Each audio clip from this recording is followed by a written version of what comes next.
नमस्कार मित्रों, मैं Neeraj Saxena, physics faculty. Last lecture हमारा विद्युत द्विध्रुव का इंट्रोडक्शन का था।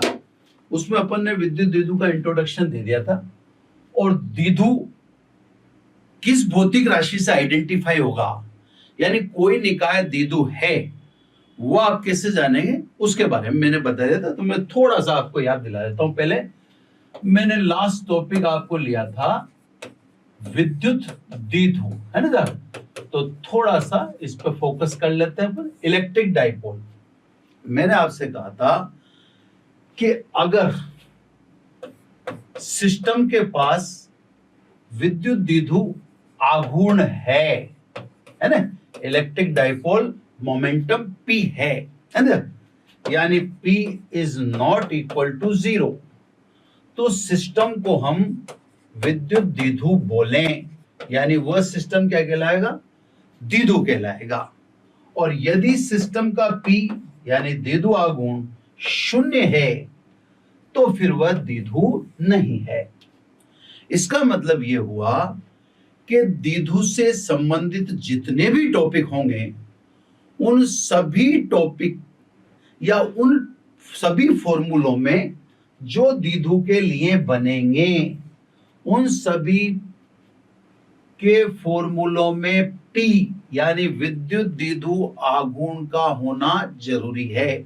मैं ऐसा आपको इस वजह से कह रहा हूं कि हमारा ये चैप्टर है, इसमें द्विध्रुव के 2 टॉपिक रहेंगे, फिर उसके बाद अगला चैप्टर हम पढ़ेंगे। अगला चैप्टर जब पढ़ेंगे उसमें भी द्विध्रुव के 2 टॉपिक रहेंगे। द्विध्रुव के जितने भी टॉपिक होंगे वो अलग से आइडेंटिफाई, अलग से पहचान में आ जाएंगे। उसका रीजन सीधा सा है, उन सभी सूत्रों में जो द्विध्रुव के लिए बने हों उन सब में P का होना जरूरी है। क्योंकि मैं जब इंट्रोडक्शन में कह रहा हूं कि द्विध्रुव आघूर्ण P है तो निकाय विद्युत द्विध्रुव है, और द्विध्रुव आघूर्ण P नहीं तो सिस्टम यानी निकाय विद्युत द्विध्रुव नहीं हो सकता है।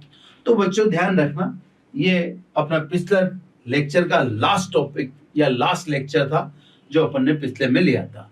अब मेन मोटिव मैंने आपको बता रखा है कि अपना मोटिव अंतत्वगत्वा हमेशा यही रहेगा कि कैलकुलेट द विद्युत क्षेत्र या विद्युत क्षेत्र की तीव्रता। दोनों एक ही बात है, बार बार उसको बोलने की जरूरत नहीं है। विद्युत क्षेत्र की तीव्रता, तो कहने का मतलब अपना अल्टीमेट फोकस इसी पे होगा। थोड़ा सा वापस से मैं आपको याद दिला दूं, हम कोई भी सिस्टम लाएंगे आपके सामने, उस सिस्टम को इंट्रोड्यूस करेंगे, उस सिस्टम से रिलेटेड फिजिकल क्वांटिटीज पढ़ाएंगे। जब ये सब कुछ कर चुकेंगे यानी सिस्टम से आप पूर्णतः समझ चुके होंगे या फेमिलियर हो चुके होंगे या जान चुके होंगे, उसके बाद अल्टीमेटली मुझे पढ़ाना क्या रहेगा? विद्युत क्षेत्र की तीव्रता। विद्युत क्षेत्र की तीव्रता हम इसलिए पढ़ रहे हैं ताकि आवेशित निकायों के मध्य अंतर स्पष्ट किया जा सके। जैसा कि मैं पिछले एपिसोड्स में बता चुका हूं कि आवेशित निकाय बिंदु आवेश भी है, द्विध्रुव भी है, आवेशित परत भी है, आवेशित गोले भी हैं, आवेशित पट्टिका भी है, आवेशित तार भी है। तो आवेशित निकाय बहुत सारे हैं। इन सभी में क्या डिफरेंस है? तो वो डिफरेंस कौन सी भौतिक राशि से बताएंगे? विद्युत क्षेत्र की तीव्रता। तो बच्चों आज अब हमारा विद्युत द्विध्रुव का इंट्रोडक्शन हम दे चुके हैं, तो आज हमारा काम रहेगा इस लेक्चर में विद्युत द्विध्रुव के कारण विद्युत क्षेत्र की तीव्रता की गणना, है ना? तो सब विद्युत क्षेत्र की तीव्रता की सेकंड कैलकुलेशन हम चालू कर रहे हैं। अब देखो क्या है, विद्युत द्विध्रुव के कारण विद्युत क्षेत्र की तीव्रता, है ना? मैं आगे से शॉर्ट में बोला करूंगा विद्युत। ये हमारा टॉपिक रहेगा। अब ध्यान से समझो, हम जिसकी कैलकुलेशन करने जा रहे हैं वो एक सदिश राशि है। विद्युत क्षेत्र की तीव्रता। सदिश राशि है तो स्वाभाविक रूप से हमें उसके लिए फॉर्मूला बनाना यानी एक कैलकुलेशन करनी, वो तो हमारा दायित्व है ही, लेकिन सदिश राशि है तो हमें दिशा भी बतानी पड़ेगी। क्लियर साहब? दिशा भी बतानी पड़ेगी तो फिर जो आप बिंदु लोगे उनकी पोजीशन निश्चित होगी, सर्टेन होगी। यानी आप जो प्रेक्षण बिंदु ले रहे हो, ऑब्जर्वेशन पॉइंट ले रहे हो, या तो वो लो अक्षीय रेखा पर या लो निरक्ष पर। अक्षीय रेखा आवेशों को मिलाने वाली रेखा होती है, निरक्ष आवेशों को मिलाने वाली रेखा यानी अक्ष के लंबवत मध्य बिंदु से गुजरने वाली रेखा होती है। तो स्वाभाविक है द्विध्रुव के कारण विद्युत क्षेत्र की तीव्रता का ये टॉपिक दो पार्ट में टूटेगा। यदि बिंदु अक्ष पर हो पहला पार्ट, यदि बिंदु निरक्ष पे हो दूसरा पार्ट। तो साहब अब इसके दो टुकड़े कर लेते हैं। ए अक्षीय रेखा के लिए है ना, अब समझ जाओ अक्षीय रेखा के लिए का मतलब बिंदु कहां पर है, अक्ष पर है ना। आप बोर्ड एग्जाम दे रहे हो तो उसके पॉइंट ऑफ व्यू से ये इंपॉर्टेंट है, ठीक है। तो सब पहले चित्र से सिचुएशन समझाएं आपको। ये डाइपोल, ये माइनस क्यू और ये प्लस क्यू, ये अक्षीय रेखा, ठीक है ना। जो ये मध्य बिंदु, ठीक है, इसको ए बी से पुकार दे अपन, क्लियर। ये मध्य बिंदु थोड़ा अलग अलग कलर का मैं यूज करूंगा ताकि चित्र बड़ा अच्छा लगे, अच्छा बने, है ना। द्विध्रुव में अपन जानते हैं मध्य बिंदु से माइनस क्यू की दूरी ए और प्लस क्यू की दूरी भी ए, है ना। यानी कुल मिला के द्विध्रुव की लंबाई या विस्थापन 2a, है ना। अब आपको बिंदु कहां पर लेना, अक्षीय रेखा पर। बिंदु अक्षीय रेखा पर लेना, ये प्रेक्षण बिंदु P है ना, अक्षीय रेखा पर। बिंदु की दूरी सदैव आपको मध्य बिंदु से ही लेनी पड़ेगी। ये मैंने आपको द्विध्रुव के इंट्रोडक्शन में बता दिया था कि द्विध्रुव के इंट्रोडक्शन में ये क्लियर है कि आप प्रेक्षण बिंदु की दूरी सदैव मध्य बिंदु O से ही बताएंगे, न तो माइनस क्यू से दूरी बताना अलाउ है, न प्लस क्यू से दूरी बताना अलाउ है, ठीक है साहब। तो अक्षीय रेखा पर है तो ये साहब बिंदु की दूरी मध्य से मान ली अपन ने स्मॉल r। ये तो साहब ड्राइंग हो गया, यानी आपको मोटिव समझा दिया, उद्देश्य समझा दिया गया है कि आपको कहां विद्युत क्षेत्र की गणना करनी है, ठीक है साहब। अब अपन जिस बिंदु पर विद्युत क्षेत्र की तीव्रता ज्ञात करेंगे वहां पर दिशा देखने के लिए आपको कहा गया था कि या तो +1 रख देना यानी एकांक धनावेश रखना, या Q0 रखना। अब यहां पर बहुत ध्यान से समझ लीजिए, ये न्यूमेरिकल की भी एक समस्या है कि आपको जहां भी विद्युत द्विध्रुव के कारण विद्युत क्षेत्र की तीव्रता की गणना करनी हो तो न्यूमेरिकल भी होगा तो दिशा जाननी पड़ेगी। दिशा जानना इसके लिए एक टास्क है, ऐसा नहीं है कि कोई सामान्य काम है। इसलिए द्विध्रुव का न्यूमेरिकल भी अगर आपको आसान बनाना हो तो प्रेक्षण बिंदु पर सदैव क्या रख देना, +1। ऐसा कर देने से आपके दिशा का फंडा बिल्कुल क्लियर हो जाएगा और न्यूमेरिकल भी स्पष्ट हो जाएगा। क्लियर साहब? अब सब अपन ने विद्युत या यूं कहते हैं बिंदु आवेश के कारण विद्युत क्षेत्र की तीव्रता पहले से निकाल रखी है। बिंदु आवेश के कारण विद्युत क्षेत्र की तीव्रता है कि जिस आवेश के कारण उसका परिमाण और उस आवेश से बिंदु की दूरी का वर्ग, है ना। एक मिनट, छोटा सा रबर लेकर, ये बराबर का चिन्ह सही नहीं लगा तो इस बराबर के चिन्ह को मिटा के वापस बना देता हूं, है ना। ये बिंदु आवेश के कारण विद्युत क्षेत्र की तीव्रता जो हमने पहले से पिछले एपिसोड्स में कैलकुलेट कर रखी है। क्लियर? अब ध्यान से समझना, यहां पर भी अपने को क्या करना पड़ेगा, इस -q को एक सिस्टम यानी बिंदु आवेश मानना पड़ेगा और प्लस क्यू को एक सिस्टम यानी बिंदु आवेश मानना पड़ेगा। अब ऐसा क्यों करना पड़ेगा? ऐसा इसलिए करना पड़ेगा क्योंकि बिंदु आवेश के कारण विद्युत क्षेत्र की तीव्रता हम पहले से जानते हैं। क्लियर सब? अब मैं इसमें भी इसको आइसोलेटेड यानी अकेला बिंदु आवेश मान लूं, इसको भी अकेला बिंदु आवेश मान लूं, तो स्वाभाविक है विद्युत क्षेत्र की तीव्रता निकालना आसान हो जाएगा। तो सब मैंने मान लिया कि ए के कारण बिंदु पी पर विद्युत क्षेत्र की तीव्रता ई ए। क्लियर? बी के कारण बिंदु पी पर विद्युत क्षेत्र की तीव्रता ई बी है। अब देखो, अब बड़े यहां पर फिजिक्स की थोड़ी छोटी छोटी टेक्निक और फिजिक्स की चालाकियों को समझो। मैंने बनाया दीदू है, पर मैंने क्या कहा, माइनस क्यू के कारण विद्युत क्षेत्र की तीव्रता ई ए और प्लस क्यू के कारण बिंदु पी पर विद्युत क्षेत्र की तीव्रता मैंने क्या बोल दी, ई बी। इसका मतलब ये हुआ कि मैं खुद इनको दोनों को अलग अलग एक तरह से क्या मान रहा हूं, बिंदु आवेश मान रहा हूं। तभी तो मैं कह रहा हूं कि ए के कारण विद्युत क्षेत्र की था ई ए और बी के कारण विद्युत क्षेत्र की था ई बी।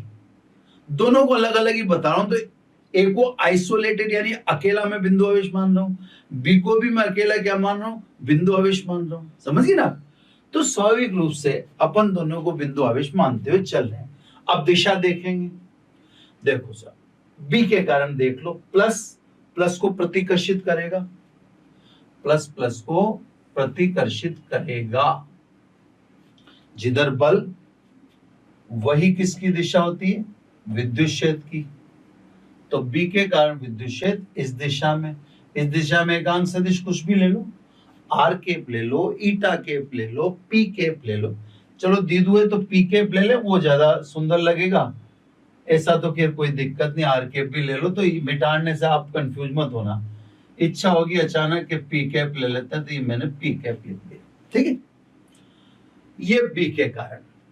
अब सब माइनस क्यू के कारण देखें तो माइनस क्यू प्लस को क्या करेगा, आकर्षित करेगा, यानी बल की दिशा इधर। जिधर बल की दिशा उधर ही किसकी दिशा होती है, विद्युत क्षेत्र की। तो ये ए के कारण विद्युत क्षेत्र इस दिशा में। अब ई ए और ई बी बिंदु आवेश के कारण है। अब मैं कहूं अतः या इसलिए द्विध्रुव के कारण विद्युत क्षेत्र। अब आपको बड़ा मजा आएगा, है ना, कि मैंने ए और ए बी बिंदु आवेश के लिए कहा, लेकिन मैं यहां क्या लिख रहा हूं, द्विध्रुव के कारण विद्युत क्षेत्र की तीव्रता। बी के कारण विद्युत क्षेत्र प्लस ए के कारण विद्युत क्षेत्र। तो सब बिंदु आवेश के कारण दोनों को जोड़ दिया, तो क्या बन गया, कौन सा निकाय बन गया, विद्युत तीव्र। तो ये टेक्निक्स हैं, आप इन टेक्निक्स को सीखो, है ना, क्योंकि फॉर्मूला हमारे पास बिंदु आवेश का था, तो द्विध्रुव को हमने दो बिंदु आवेशों में तोड़ दिया और दोनों को जोड़ दिया, तो वापस क्या बना दिया, द्विध्रुव। तो सब अकेले बी और अकेले ए के कारण विद्युत क्षेत्र की यानी बिंदु बिंदु आवेश के कारण, और दोनों को जोड़ते क्या बन गया, निकाय विद्युत द्विध्रुव बन जाएगा, है ना। अब सब वैल्यू पुट कर दें, है ना। ये सब बी के कारण बिंदु आवेश का फॉर्मूला है आपका, के लिख दो, के का मतलब आप जानते ही 1/4πε0। आवेश का परिमाण बी पे देखो, आवेश कौन है, प्लस क्यू, प्लस को आगे तो प्लस लगाने की जरूरत ही नहीं, तथा आवेश से बिंदु की दूरी, ये दूरी बताओ कितनी होगी, ये दूरी r और ये a, तो ये दूरी कितनी हुई, r माइनस a। तो आवेश से बिंदु की दूरी का वर्ग, clear, according to formula. Direction बोलो बी की, अलोंग विद एक्सिस यानी एक्स की एक्सिस की डायरेक्शन में लिख दिया, ये बी के कारण। अब ए के कारण विद्युत क्षेत्र की तीव्रता, ए भी अपने आप में बिंदु आवेश है, के आवेश का परिमाण माइनस क्यू का परिमाण क्या लिखोगे, प्लस क्यू लिखना पड़ेगा, आवेश से बिंदु की दूरी का वर्ग, इस आवेश से बिंदु P की दूरी देखो तो ये r प्लस ए, ये r प्लस ए है ना, का स्क्वायर या r प्लस ए का होल स्क्वायर। डायरेक्शन देखो सब, अगेंस्ट टू पी कैप, यानी पी कैप के विपरीत, तो क्या लिख दिया मैंने, माइनस पी कैप। अब सब सिंपल टोटल कर दो जैसे अपन करते आ रहे हैं, सदिश योग करना है, के क्यू बाहर आ गया, के क्यू कॉमन आ रहा है। अब इसमें क्या बचता है, 1/r माइनस ए का होल स्क्वायर, यहाँ माइनस छूटेगा तो -1/r प्लस ए का होल स्क्वायर, और ये पी कैप कॉमन आ गया। इसको सॉल्व कर लेते हैं सिंपली। तो सब द्विध्रुव के कारण अक्ष पर विद्युत क्षेत्र की तीव्रता के क्यू है ना। एलसीएम ले लें, एलसीएम क्या ले लें साहब, एलसीएम r प्लस ए का whole square into r minus A का होल स्क्वायर, ये एलसीएम ले लिया तो क्या हो जाएगा, इधर हो जाएगा r प्लस ए का होल स्क्वायर माइनस है ना r माइनस ए का whole square, r minus A का होल स्क्वायर, और ये यूनिट वेक्टर यानी एकांक सदिश p के। लगभग फाइनल की तरफ बढ़ रहे हैं अपन। ई के क्यू है ना, ऊपर की तरफ देखें अपन, पहले बटे वाले राशि को देख लें। अगर डिनोमिनेटर में देखोगे तो r प्लस ए और r माइनस ए को इंटू करें तो क्या हो जाएगा, r square minus A square का होल स्क्वायर। ऊपर देखें, r प्लस ए का होल स्क्वायर खोलोगे और r माइनस ए का होल स्क्वायर दो तो r स्क्वायर से r स्क्वायर कट जाएगा, ए स्क्वायर से ए स्क्वायर कट जाएगा, इसका मध्य पद रह जाएगा प्लस 2ra माइनस, और इसका मध्य पद रह जाएगा -2ra पी के। अब r स्क्वायर कैंसिल हो गया, ए स्क्वायर कैंसिल हो गया, जो मिडिल का पद है मध्य पद 2ra, इसका प्लस में और उसका माइनस, माइनस माइनस क्या हो गया प्लस, माइनस माइनस प्लस हो गया, तो स्वाभाविक रूप से के क्यू है ना, ये हो गया r square minus A square का होल स्क्वायर, और ये हो गया 4ra, क्लियर। और ये पी के यूनिट वेक्टर। अब लगभग फाइनल ई बराबर, अब देखो के Q into 2a into 2r, यानी 4ra को मैंने तोड़ दिया 2a into 2r upon r square minus A square का होल स्क्वायर पी के, clear sir. q into 2a को क्या कहते हैं, p कहते हैं। तो मैंने आपसे अभी आज भी इसी लेक्चर को या इस एपिसोड को जब शूट किया तो मैंने आपको स्टार्टिंग में बता दिया था कि p नहीं तो द्विध्रुव नहीं है, द्विध्रुव के हर फॉर्मूले में p का आना आवश्यक है ना। तो सब इसकी जगह तो अपन लिख देंगे p, मैं थोड़ा यूज कर लूं दूसरा कलर, इसकी जगह तो अपन लिख देंगे द्विध्रुव आघूर्ण p, क्लियर होगी बात। अब द्विध्रुव में ये ध्यान रखें, देखो यहां पर उसकी जगह तो हो गया काम, यदि a much less then r, ये यदि लगा दिया वैसे तो मैंने, लेकिन ये सत्य है कि द्विध्रुव में दोनों आवेशों के बीच की दूरी वास्तव में बहुत कम होती है। आप जैसे मान लो HCl देखो तो H प्लस और Cl माइनस के बीच में 1 या 2 एंगस्ट्रॉम दूरी है, 1 या 2 एंगस्ट्रॉम। तो दोनों द्विध्रुव में दोनों आवेशों के बीच की दूरी वास्तव में बहुत कम होती है। इसे मैंने लिखा, हालांकि मैंने तो यहाँ कोई रिस्क नहीं ली, मैंने तो लिख दिया इफ, यानी यदि ऐसा है तो। लेकिन आप इसको द्विध्रुव का कोई भी टॉपिक है आप इसको लेना, ये इसको लेने में कोई दिक्कत नहीं है केस को। A much less than R, तो आर स्क्वायर की तुलना में आप ए स्क्वायर को अवॉइड कर सकते हो, है ना। ए स्क्वायर अवॉइड किया जा सकता है with respect to R square, क्योंकि आर बहुत बड़ा है। अब फाइनल कर दो सब, ई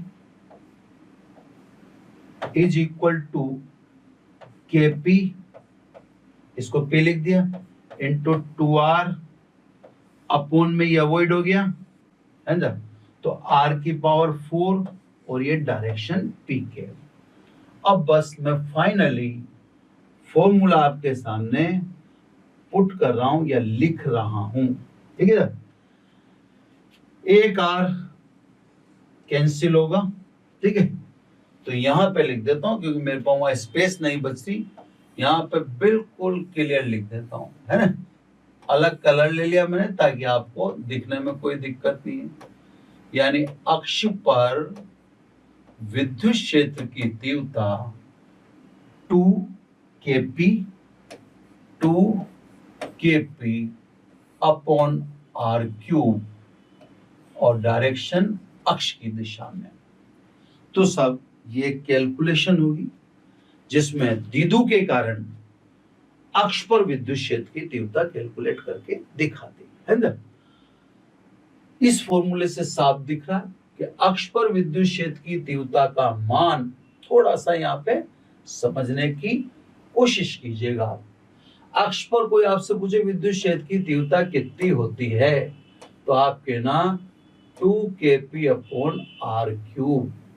ये दिशा थोड़ी पूछी आपसे, आपसे तो मान पूछा है, तो मान तो कितना बताओगे आप, 2 kp अपॉन r क्यूब। दिशा क्या होती है, तो दिशा में आप बताना कि विद्युत क्षेत्र की अक्ष पर दिशा अक्ष की दिशा में होती है, क्योंकि p किधर दिखा रखा है मैंने, अक्ष की दिशा में, ठीक है। तो सब अब यहां पर एक मैंने आपको बता दिया, एक समस्या रहेगी आपके साथ। अगर आप मेरी बात पे ध्यान देंगे तो फायदे में रहेंगे। आप विद्युत क्षेत्र की तीव्रता को एक अलग से पेपर पन्ने पर लिखते चलें। आपको क्या करना है, निकाय यानी सिस्टम, बिंदु आवेश, उसके कारण विद्युत क्षेत्र की तीव्रता ये दूसरे कॉलम में लिख देना। ग्राफ है या चित्र है तो तीसरे कॉलम में, फिर ग्राफ को चौथे कॉलम में लिख दो। फिर बिंदु विद्युत द्विध्रुव, विद्युत द्विध्रुव में अक्ष पर विद्युत क्षेत्र की तीव्रता, फॉर्मूला लिख देना, चित्र बना देना, ग्राफ बना देना, जो भी है ना। जब तो ये ध्यान है, तो ये अक्ष पर विद्युत क्षेत्र की तीव्रता कैलकुलेट होगी।